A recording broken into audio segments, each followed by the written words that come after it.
Harry, how are you? Hi, good, thanks you. Yeah, all good, thanks. Good. Good. Just wanted to start off by talking about something we've been doing this morning. We've just been down to Dragon Park speaking to Dave Adams, who I think you know quite well.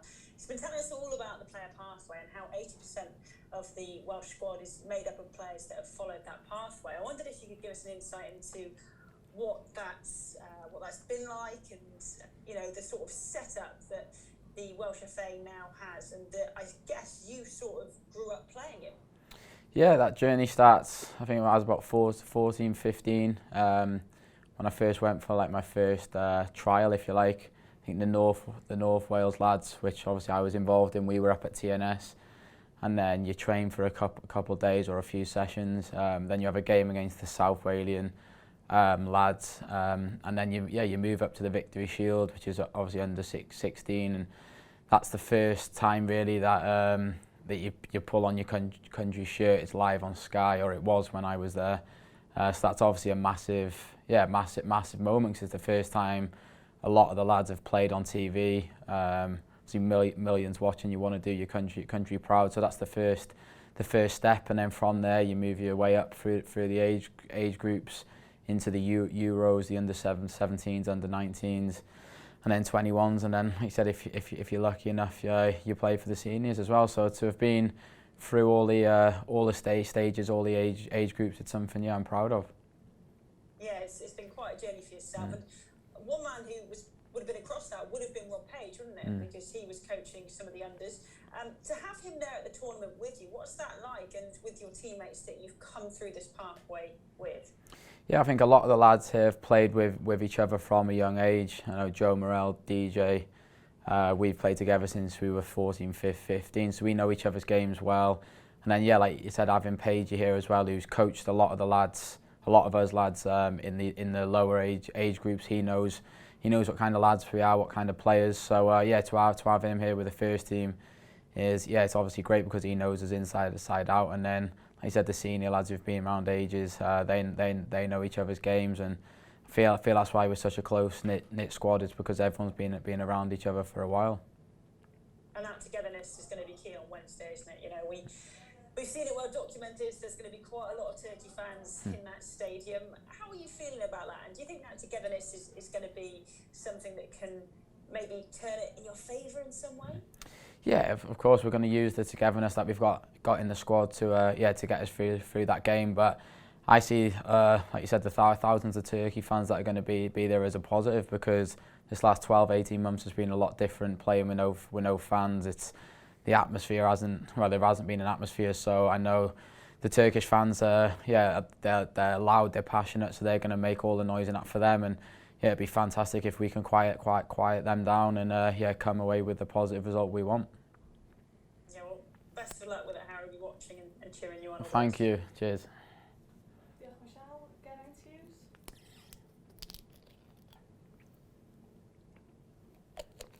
Hi Harry, how you doing? Hi, yeah, I'm all good, thanks. Yourself? Yeah, all good, Harry. Just wanted to ask you, 3 games, it's not much, is it, to try and get qualification, even though that they could be, third place to get you through, but are we already at the stage where Turkey is a must not lose match? I feel the first game of a tournament is always a must not lose, and we didn't do that. We got a point, which I think will prove to be a good point. But there's definitely more pressure on the Turkey game than what there would be if we'd have won the other day. But I feel if we go into every game wanting to win, and I feel if we do that against Turkey on Wednesday, it'll put us in a really good position to progress through the group. Well, I think Geraint is frozen there. We'll move on to Hugh Wozencraft. Hi, Harry. I hope you're well. Hi, mate. Yeah, I'm all good, thank you. Thanks.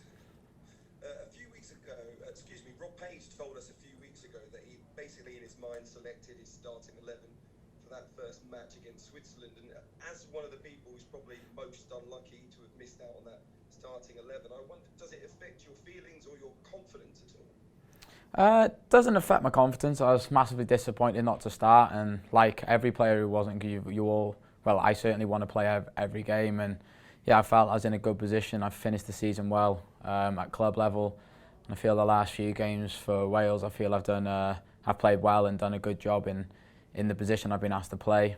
So yeah, I was massively disappointed not to play, but yeah, we're a squad. We know every player in this 26-man squad's gonna play a role, and when you're not playing, it's up to you to support the starting 11. And yeah, when you are playing, it's up to you to make an impact on the pitch. So yeah, I'll be ready if I'm needed for the game on Wednesday. But the lads who played the other day I thought they'd done a really good job in what was a difficult game. The squad, do you think, feel any extra pressure going into the game against Turkey, or does a draw in the first match actually take some pressure off you? I don't think it takes pressure off, but I always think the first game of a tournament is always a must not lose, and we come away with a point. So yeah, we have to take confidence and the positives from that first game into the Turkey game. See, we all watched their game against Italy, which was a difficult game for them because the Italians look strong. But we know what threat they pose, what good players they've got. But we're always confident going into games that with the ability we've got in our team and our squad, that we can beat anyone on our day. So that's what we'll be trying to do on Wednesday. Tell us a bit about Kiefer Moore. Of course, you played with him this season at Cardiff City. He was playing non-league football 5 years ago. A really special moment for him at the weekend, of course. What's the best thing about playing alongside him? And do you think he can have an even bigger impact in this tournament? Yeah, like you said, I've been lucky enough to play with him all season at Cardiff, and yeah, I know what a handful he is for every team. I think if you asked any defender in the world, they wouldn't want to come up against him because of what a handful he is. But he's not just that big target man, if you like. There's a lot more to his game than that, and yeah, he's shown that. His goal record this year at club level was great to get 20 goals. And then yeah, when he plays up front for us at international level, he just gives us that different dimension. We can go a bit longer at times, beat the opposition press, play it into him, knowing that yeah, he's going to hold defenders off and bring other people into play. And yeah, I thought his all-round game the other day was good. And like you said, for him to get his goal at a major tournament, I feel like he's deserved it after the season he's had. And just finally, got a little nick on his forehead in the game. Does that mean you're now the most handsome man in the Welsh squad, or would Kiefer say it's still him? I'm definitely up there anyway, I think. But yeah, I was giving him a bit of stick about that. The way he had that bandage on his head, I thought he had a massive gash, and he pulled it off, and there was a little scratch. So I think he's lost a bit of his big hard man reputation after that one. Cheers. Thank you. Okay, Callum Roberts. Yeah, I'll say Harry. Hiya. Sorry, just checking the connection there. Hope you're well. You're talking about the disappointment of not being in that starting 11. How does it feel then on the bench? You must be itching to get on there, especially in a game like Saturday.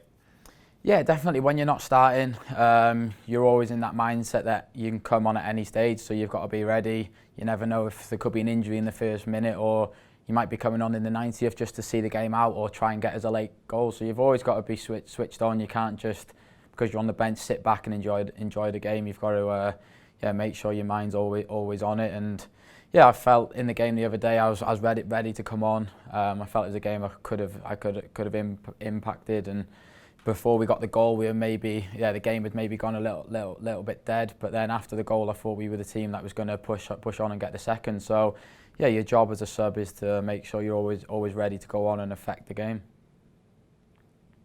And what's the manager saying to you as a squad? Because obviously it's impossible for everyone to have the game, isn't it? You know, there are always going to be some people who aren't playing. What's the message? The message that always stay positive, train well, because you never know what can happen. Obviously, only 11 people can play the game, and we got a 26-man squad. But we know that everyone in the squad's as important as each other, whether it's the training leading up to the game or the squad on a match day. Because anyone can be called on at any point. So yeah, if you're playing, it's up to you to make sure that you stay in the team, and if you're not, it's up to you to train hard, train well, and when your chance comes, make sure you take it. I saw yesterday you all went for a walk to see the castle walls, looking good in your hats. How did you enjoy that? Yeah, it was nice to get out of the hotel, because obviously with COVID and all that, we've not been able to do that a lot. But yeah, it was nice to have a down day yesterday, and yeah, go and see some sights here in Baku. It's a lovely city, so to get out the hotel for a couple hours and see some sights here was needed. I think all the boys enjoyed it. Is being away from the club a nice distraction, or whichever club you're playing at? Is it nice to not have to think about your future, which you always get asked about? Yeah, definitely. I think when you come away with Wales, I only ever focus on the next game, and because I feel if you were to think about anything else than that, you'd be silly because you get distracted from different things. So yeah, my focus when I'm here is fully on Wales and making sure we get as far as in this competition as we can. And then once the competition's finished, that's when I'll think about what's happening on a club level. Thank you for your time. All the best. Thank you. Thanks, Carl. Ben Fisher? Hi Harry, you okay? Yeah, I'm all good, thank you. Does it feel like a must-win game on Wednesday, given how the group is taking shape? I think if we do win, it puts us in a very good position, because I feel the point in the first game isn't the worst result, because Switzerland were a good team. So to come away from that game and not lose is definitely a positive. But if we can win on Wednesday, I think that puts us in a strong position going into the last game, because yeah, we all seen what a strong team the Italians look. So that's going to be difficult in Rome. But if we can go there with 4 points already on the board, yeah, that puts us in a fantastic position to get through the group. As I say, it's not all doom and gloom in the camp then, is it? That draw actually seen as quite a positive result. Yeah, it's definitely not doom and gloom. No, we would have liked to have won the game. I think with a couple of chances we had, I know they had chances, but so did we. So the game could have gone either way. So to not lose that, we've got to take as a positive. But yeah, we want to go into Wednesday and make sure we get a win. We know the Turkish fans are going to be here in their thousands, so the atmosphere is going to be good. But it's up to us to make sure that we quieten them down and come away with the 3 points which we all want. Yeah, and just in terms of yourself, Harry, were you expecting to start the game, given obviously the roles you played in the friendlies, and before that is that false nine against Belgium, etc.? I feel I've done well leading up to the tournament in the games we've had previous, and feel I finished the season well at a club level as well. So I felt I was in a good position both physically and my performances were good as well. So obviously I was disappointed not to start like everyone who wasn't starting was, but yeah, it's up to me now to wait for my chance, and when it does come, prove to the manager and the coaching staff that yeah, I did deserve to be in that starting team. When did the guys that weren't playing like yourself not know about it? When did you get told? Yeah, so we do work in the couple of days leading up, so you get you get an idea from the team in training, and then I think the day before the team gets confirmed. So obviously there's a few disappointed people, like there's always going to be, because everyone wants to be playing. But then yeah, the starting 11, it's up to you to to make sure you're encouraging them to get the job done. Thanks, Harry. Best of luck. Thank you. Hi Harry. Hiya. Back to something you said at the beginning. In terms of your development, you mentioned the north and south. Just wondering, as well as representing your country and the kind of how big an issue it is for you to kind of be representing Wales, you're also representing your own area out there as well. How important is that to you as a squad as well? Yeah, it's massive. Obviously, there's players in this squad that come from all over Wales. So for me, yeah, it's massive to be representing Corwin, so a small town in North Wales. Yeah, I'm lucky to have had the opportunity I've had, and with the support of my family around me, my mum, dad, both sets of grandparents, and our family and friends as well, to get me to Liverpool 5-6 times a week was a massive effort, and yeah, I like to think I'm reaping the rewards now. So yeah, every time I put on that Welsh shirt is a massive privilege and honour, but yeah, it's always proud for me to be representing Corwin when I'm doing that. How aware have you been as well of the support that there is back home during the competition for you? Yeah, obviously we're gutted as a squad to not be able to have more fans here, because we know if the world was normal, then the Red will be here in their thousands. So although we can't have that, we all know the support we're getting at home. We get sent videos, pictures from all the fans. So yeah, we know what fantastic backing we've got at home, and every time we go on the pitch, we think about them and doing them proud. Thanks, Harry. All the best. Thank you. Hi, Harry. You okay? Yeah, I'm all good, thank you. Good man. You said about finishing the season really strongly with Cardiff and you scoring goals as well.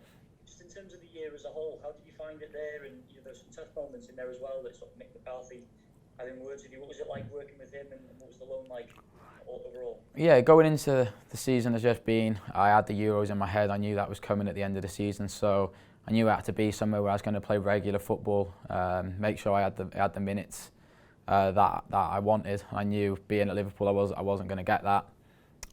So yeah, when the chance to go on loan come around, I knew I had to take it. And yeah, to play for Cardiff, obviously a Welsh team, was it was a great honour for me. Yeah, like I said, the season there was a lot of ups and downs. I think we started fairly well. Then we had a bit of a sticky spell in the middle, like you said, a change of manager. But then the last, I'd say 12, 13 games, I feel I done well. Played regularly. Played a lot of football. So like you said, scored a few towards the end. So yeah, I was happy with the way the season finished, and the minutes I got throughout. In terms of looking forward, Harry, you've got the World Cup qualifiers, hopefully another tournament appearance next summer. How important does that make your next move? Because you want to be in another squad sort of later on in the year and hopefully next summer as well. Yeah, definitely. Obviously, watching the last major tournament, or the last Euro, as a fan, I knew I wanted to be part of it this time around, and I'm lucky enough to be that. But now I'm at a major tournament, me and the rest of the lads just want to get to the next one. Like you said, that's going to come around quickly with the delay to this Euro. So yeah, once we're finished here, we'll be back to our clubs and then meeting up again with Wales in a couple of months to make sure that we put in good performances and get the results that we need to get us to the next major tournament. Top man, thanks Harry. Thank you. Cheers. Thanks, Ian. Finally, Daniel Bevan. Hi Harry, how are you doing, mate? All right? Yeah, I'm all good, thank you. Just staying with the topic of coach very briefly, I mean, Mick McCarthy's made it clear that he'd quite like to have you next season as well. Is that something that's on your mind at all? I'm not really thinking about next season. I feel like if I was to do that, it would distract me from the job and the task we've got here. So I've put all that to the back of my mind. My full focus is on the Euros and getting as far as we can with Wales. Fair enough, mate. Yeah. And the second game different in any way, if at all, because obviously an opening game of a tournament brings its own challenges regardless of who you're playing. The same for a second and a third game. So how do you approach this game differently, if at all? Yeah, I feel like if we can get a win in this next game against Turkey, it puts us in a fantastic position to get out the group. I think the first game was a good game, a tough game. So we've got to make sure that we take the positives coming out of that one, and go into the Turkey game full of confidence, because we all know if we were to win that one and have four points on the board after 2 games, that puts us in a great position to progress through the group. Because we know the last game against Italy is going to be a tough one. So if we can go there with 4 points and get something out of that game, I think we could see that as a very positive group. Was that last game against Italy on your mind? I don't want to use the term must win, but do you just think that a draw might not be enough? I think we'll concentrate on the Italy game once the Turkey one's out of the way, because if you focus too far ahead, you might lose sight of the task we've got against Turkey. We know that's not going to be easy at all. We know what a good team they are with great players. So our focus is on that one, making sure we win that, and then once that one's done, then we'll move on and focus on the Italy game.